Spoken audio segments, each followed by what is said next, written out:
Liberty Tamil நேயர்களுக்கு வணக்கம். தமிழ்நாடு ஓரணியில் இருக்கும்போது எந்த டெல்லி அணியின் காவி திட்டமும் இங்கு பலிக்காது என்று முதலமைச்சர் ஸ்டாலின் அவர்கள் சொல்லியிருக்காங்க. இதை பற்றி மக்கள் என்ன நினைக்கிறாங்கன்றதை கேட்டு தெரிஞ்சுக்கலாம் வாங்க. அதான் உண்மைதான். அவங்க வந்ததுனால தான் இங்கே எல்லாமே தமிழ்நாடே ஒரு இதாக என்னது. ஏன்னா அவங்கள தமிழ்நாட்டில் பொறுத்தவரையில் நம்ம எல்லாரும் ஒரே இனமாக அண்ணன் தம்பி மாதிரி அந்த சமத்துவங்கிறது ஒரு கலைஞருடைய இது ஆரம்பத்திலேருந்து அண்ணா காலத்திலேருந்து ஒருங்கிணைந்தே அதே மாதிரி தான் செயல்படுறாங்க. ஒரு சிலர்கள் இந்த கட்சிக்காக சில பேர் அவங்க இதுக்கு இது பண்ணிக்கிட்டு இருக்காங்க.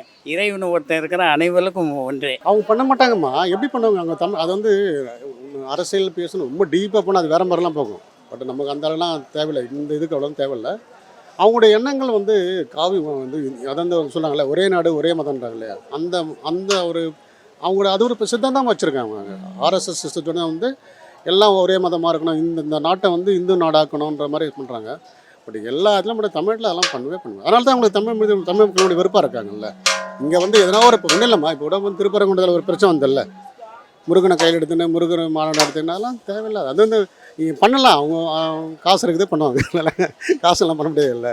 அவங்களுக்கு கிட்ட பணம் இருக்குது, எல்லாம் ஒன்றும் பண்ணிட்டு போவாங்க. அப்போ மக்கள் அந்த எல்லாம் ஒன்று அவ்வளோ வந்து வெளியே வரமாட்டாங்க. ஓட்டு போடும்போது தான் தெரியும். ஓட்டுன்னு ஒன்று இருக்குல்ல, அப்போ காட்டுவாங்க யாரும் காட்டுவாங்க, தமிழ் மக்கள் யாருன்னு அப்போ காட்டுவாங்க. அது 100% உண்மைதாம்மா. அது ஒரு மதவாத கட்சிம்மா. இது எல்லா மதமும் நம்ம ஒன்றா எல்லாரும் அண்ணன் தம்பியாக பழகிட்டு இருக்கோம். அது மதவாத கட்சி. அதனால் இங்கே யாரும் ஏற்றுக்கிற மாட்டாங்க. பார்லிமெண்ட்டில் 40க்கு 40 ஒரு சீட்டு வர முடிஞ்சு அவங்களால. இதுதான் அந்த நிலைமை, இதுதான் எப்போவுமே அந்த நிலைமை தான். அப்புறம் பாஜக சொன்னாலும் காவி எல்லாம் ரெண்டும் ஒன்று தானம்மா. கண்டிப்பாகம்மா, கண்டிப்பாக. இப்போ அவங்க என்ன பண்ணுறாங்க, இப்போது நார்த்தில் என்ன பண்ணாங்க, உத்தரப்பிரதேசில் போனால் ஜெய் ஸ்ரீராம் பண்ணுறாங்க, அங்கே பூர்ஜனை போனால் அங்கே ஒரு இது பண்ணுறாங்க, இங்கே வந்தால் முருகன் சொல்கிறாங்க. புதுசாக முருகனை கையில் எடுத்தாங்க. என்ன காரணம் உங்களுக்கு? முருகன்றது வந்து எல்லா தமிழ் கூட நம்ம எல்லாம் இது பண்ணிட்டு இது புதுசாக வந்து அது வந்து ஒரு கடவுள்ன்றது பாஜகவுக்கு சொந்தம் ஒன்றும் இல்லையே. உங்களுக்கு இருக்குது எங்களுக்கு. அப்போ நீங்கள் என்ன வந்து பாஜக, நானும் பாஜக அப்படிலாம் ஒன்றும் இல்லை. பட் இவங்க அரசியலில் வந்து அந்த மதத்தின் மக்களோட நம்பிக்கை வந்து அதை அவங்க அறுவடை பண்ணலான்னு பார்க்குறாங்க. அதான் மற்றபடி வந்து இங்கே வந்து நினைக்கிற மாதிரி நார்த் இந்தியாவில் பண்ணுற மாதிரி இங்கே அந்தளவுக்கு அவ்வளோ சீரம் பண்ண முடியாது. மக்கள் வந்து தெளிவாக இருக்காங்க. இவங்க எத்தனை மாநாடு போட்டால் விட வந்து ஒன்றும் அவ்வளோ சீரம் எப்படி சரி அவங்க அதானே பண்ணிகிட்டு இருக்காங்க. பட் இங்கே பண்ண முடியாது. இங்கே பண்ண முடியாது. இங்கே மக்கள் தெளிவாக இருக்காங்கம்மா. நம்ம நினைக்கிற மாதிரி நார்த் இந்தியாவில் இருக்கிற மாதிரிலாம் இங்கெல்லாம் இல்லை, வட மாநிலம் கூட இங்கெல்லாம் இருக்காது. தமிழ் மக்களுக்கு தெளிவான மக்கள் தாங்க. அதுக்கான வந்து அவேர்னஸ் அங்கே இருக்குது, அதுக்கான புரிதல் இங்கே இருக்குது. ஏன்னா இப்போ நம்ம வந்து புண்ணியில் இப்போ எல்லா நம்ம டிஸ்ட்ரிக்ட்லேயே பார்த்தீங்களா, முஸ்லீம்லாம் வந்து இந்து மதத்தில் 2 பேரும் அடிச்சுக்க செய்கிறாங்க. அப்படின்னா ஒன்றும் இல்லை. கிறிஸ்டின் இந்துக்கள் அடிச்சு செய்கிறாங்க, அதெல்லாம் இல்லை. பட் இவங்க அந்த சூழலை உருவாக்குறாங்க. அந்த மதக்கலவம் பண்ணி இங்கே வரலாம். அது மட்டும் அது வாய்ப்பு, அதுக்கான வாய்ப்பு அது ஒரு தளம் எங்களை தமிழ்நாடு இல்லது. அதுக்கான தளம் தமிழ்நாடு இல்லை. அது வந்து நம்ம நார்த் இந்தியாவில் பண்ணலாம், அது இங்கெல்லாம் இங்கே பண்ண முடியாது. தமிழ்நாட்டில் ஒற்றுமையாக தான் இருக்கிறாங்க. பிரிக்க முடியாதுன்னா யாரையும் பிரிக்க முடியாது, பிரிக்கவும் தேவையில்லை. அவங்க இது ஃபாலோ பண்ணுவாங்க, அவ்வளோதான். அதை வந்து யாராலும் தடுக்க முடியாது, யாரும் இது பண்ண முடியாது, யாரும் வந்து ஃபோர்ஸும் பண்ண முடியாது. லிபர்டி தமிழ் நேயர்களுக்கு வணக்கம். தமிழ்நாடு ஓரணியில் இருக்கும்போது எந்த டெல்லி அணியின் காவி திட்டமும் இங்கு பலிக்காது என்று முதலமைச்சர் ஸ்டாலின் அவர்கள் சொல்லியிருக்காங்க. இதை பற்றி மக்கள் என்ன நினைக்கிறாங்கன்றதை கேட்டு தெரிஞ்சுக்கலாம் வாங்க. கண்டிப்பாக வராது. ஏன்னா இங்கே வந்து இப்போ இங்கே தமிழ்நாடு வந்து ஒரு பண்பட்ட மண்ணும். அது இங்கே வந்து ஜாதி இருக்குது, ஆனால் ஜாதி கலவரம் அது ஒரு அரசியல் பண்ணுறாங்க. மதத்தை வச்சு இங்கே வந்து யாரும் ஒன்றும் பண்ண முடியாது அரசியல். ஏன்னா ஒரு அங்கே தமிழ்நாடு மண் வந்து இது ஒரு பெரியார் மண்ணுன்னு சொல்கிறேன் இல்லையா, ஓரளவுக்கு இங்கே பகுத்தறிவு இருக்குல்ல. இப்போ நார்த் இந்தியாலாம் பார்க்கும்போது பார்த்தா வட மாநிலம் அந்தளவுக்கு அவேர்னஸ் இருக்கிறாங்க. அங்கே வந்து மதத்தை வச்சு எல்லாம் இது பண்ணுவாங்க. பட் இங்கே வந்து அது பண்ண முடியாது. பாஜக வந்து இங்கே கூட அவங்க அதிகமாக பண்ணுறதுக்கு ஏடிஎம்கே வந்து கொஞ்சம் அப்படியே அம்மா இருக்கிறதுல நல்லா இருந்தது, அது ஒரு மாதிரி இருந்தது. அவங்க பாஜகலாம் ஒன்றும் பண்ண முடியல. இப்போ வந்து கட்சிகளே ஒரு மாதிரி பலவீனமாக இருக்கு இல்லையா, அதனால் வந்து அவங்க வந்து ஒரு ஆசை இருக்குது அவங்களுக்கு, எல்லாத்தையும் நம்ம வந்து உள்ளாரம்னு சொல்லிட்டு. பட் அந்தளவுக்கு தமிழ் மக்கள் வந்து அவ்வளோ சீரம் வந்து பாஜக ஏற்றுக்க மாட்டாங்க. அரசியல் பண்ணிட்டு போவாங்களும் மறுபடியும் வந்து அவங்களுக்கான ஒரு பெரிய தளத்தை உருவாக்குறதுக்கு வாய்ப்புகள் இங்கே கம்மி தான். இல்லை, எனக்கு தெரிஞ்சதெல்லாம் சொல்கிறேம்மா. எனக்கு 64 வயசு ஆச்சு. இங்கே அது மாதிரி இதெல்லாம் எடுபடாதும்மா. ரொம்ப அது வந்து உத்தரப்பிரதேசம், குஜராத் இது மாதிரி தான், அங்கே தான் எல்லாம் இதுக்காக உடன்படுவாங்க. நம்ம தமிழ்நாட்டில் இதெல்லாம் நடக்காதும்மா. ஆமாம். எங்கள் சவுத்தில் போகாமல் எல்லாம் நம்ம ஒரு குழந்தை ஒன்று, இறைவன் ஒன்று தான். அதை நினைத்து எல்லாரும் ஒரே செயல்பாடு.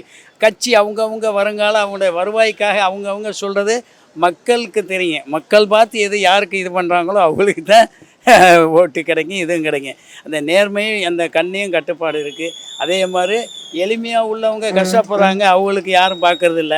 அவங்கவுங்க வருவாய்க்காக அதை சொல்லுவாங்க, அதெல்லாம் இது பண்ண மாட்டாங்க. அந்த இறைவனுக்கு தெரியும் வருங்கால இதில் யார் வர்றாங்களோ நல்லவங்களை பார்த்து மக்களாக பார்த்து அவங்கள நம்ம தமிழ்நாட்டை பிரிக்க யாராலையும் முடியாது இறைவனை தவிர. அந்த இந்தியா அங்கேருந்து வந்தது நம்ம தமிழ்நாடே கெட்டு போச்சு. அதனால் நம்ம தமிழ்நாட்டுக்கு ஒருங்கிணைந்து எப்போவுமே செயல்படக்கூடியது உண்மை. அது உண்மை தான். டெல்லி யூனிவர்சிட்டியில் பிஹெச்சில் தமிழ்நாட்டில் எங்கள் ஓன் டிபார்ட்மெண்ட் ஆஃப் பாட்னி காலேஜில் அங்கே இருக்கார் டாக்டர் அப்பாஸ்னி பிஹெச்டி தமிழ்நாட்டில் ஃபஸ்ட்டு. இப்போ அவரோட ஒய்ஃபு கல்சா காலேஜர். அதே மாதிரி அவங்க என்ன சொல்கிறாங்க, அங்கே தமிழில் இருக்கிற ஏரியாவை இந்த ஒரு ஏரியாவே இருக்குது, அந்த கரோல் பார்க்கு எல்லாமே அங்கே எல்லாம் அவங்களாம் ஒற்றுமையாக இருக்காங்க. ஆனால் இப்போ பாருங்கள் ஏகப்பட்ட ஒரு குடும்பங்களில் அடித்து பிளாட்பாரத்தில் உள்ளெல்லாம் நிறையா இது அநியாயம் பண்ணிட்டாங்க நம்ம தமிழர்கள். அது யாருக்கும் இங்கே உள்ளவங்களுக்கு தெரியாது, அங்கே உள்ளது தெரியும். அதனால் தமிழ்நாட்டை பொறுத்தவரையில் ஒருங்கிணைந்து யாருமே அது இது பண்ண முடியாது, ஒற்றுமையாக இருப்பாங்க. இதில் அவங்க அவர் சொல்கிறபடி கரெக்டு. இப்போ சொல்கிறாங்களா அவங்க என்னதான் இருந்தாலும் வேலையை பார்த்துட்டு போகலாம். ஆனால் நம்ம அவங்க வந்ததுனால நம்ம தமிழ்நாட்டு மக்களுக்கு வேலை இல்லாமல் போச்சு. அவங்க பண்ண மாட்டாங்கம்மா. எப்படி பண்ணுவாங்க அவங்க அது அரசியல் பேசணும் ரொம்ப டீப்பாக போனால் அது வேறு மாதிரிலாம் போகும். பட் நமக்கு அந்த அளவுலாம் தேவையில்லை, இந்த இதுக்கு அவ்வளோ தேவையில்லை. அவங்களுடைய எண்ணங்கள் காவி சொல்கிறாங்களே ஒரே நாடு ஒரே மதம்ன்றாங்க இல்லையா, அந்த ஒரு அவங்களோட அது ஒரு சித்தாந்தமாக வச்சுருக்காங்க. ஆர்எஸ்எஸ் சிஸ்டத்தோட எல்லாம் ஒரே மதமாக இருக்கணும், இந்த நாட்டை இந்து நாடாக்கணுன்ற மாதிரி பண்ணுறாங்க. பட் எல்லா இடத்துலையும் மட்டும் தமிழ்நாட்டில் அதெல்லாம் பண்ணுவேன். அதனால தான் அவங்களுக்கு தமிழ் மக்களுடைய வெறுப்பாக இருக்காங்கல்ல.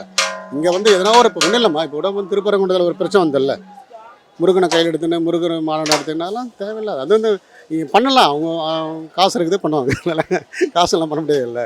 அவங்களுக்கு கிட்ட பணம் இருக்குது, எல்லா ஒன்றும் பண்ணிட்டு போவாங்க. மக்கள் எல்லாம் அவ்வளோ வெளியே வரமாட்டாங்க. ஓட்டு போடும்போது தான் தெரியும். ஓட்டுன்னு ஒன்று இருக்குல்ல, அப்போ காட்டுவாங்க யாருன்னு காட்டுவாங்க, தமிழ் மக்கள் யாருன்னு அப்போ காட்டுவாங்க. ஏற்றுக்க மாட்டாங்கண்டா காரணம் என்னென்னா நம்ம பாஜக அவங்க நேர்மையாக தான் எல்லாம் நடக்கிறாங்க. பட் இருந்தாலும் சில பேர் என்ன எல்லாரும் ஒன்று அப்படின்னு அவங்க இது பண்ணல. அவங்க ஒரு தனியாக ஒரு பிரிவினையை உருவாக்கி அந்த மாதிரி செயல்படுறதுனால தான் மக்களுக்கு ஒத்துக்கல. அந்தந்த மாரி ஒரே எல்லாரும் ஒன்று அப்படின்னா மக்கள் பார்த்து போடுவாங்க. இவர் நம்ம தான் அப்படின்னு சொல்லி இந்த காசுக்காக ஆளுகளை சேர்த்து தனியாக இது அந்த இந்து அப்படிங்கிறது நம்ம மக்கள் என்னென்னா ஆண் பெண் ரெண்டுன்னு இறைவன்படுத்தி எல்லாம் ஒன்றே மாதிரி நம்ம தமிழகத்தை பிரிக்க முடியாதுங்கிற உண்மையான உண்மை. அதை யாராலையும் இறைவனை தவிர யாராலும் ஒன்றும் செய்ய முடியாது.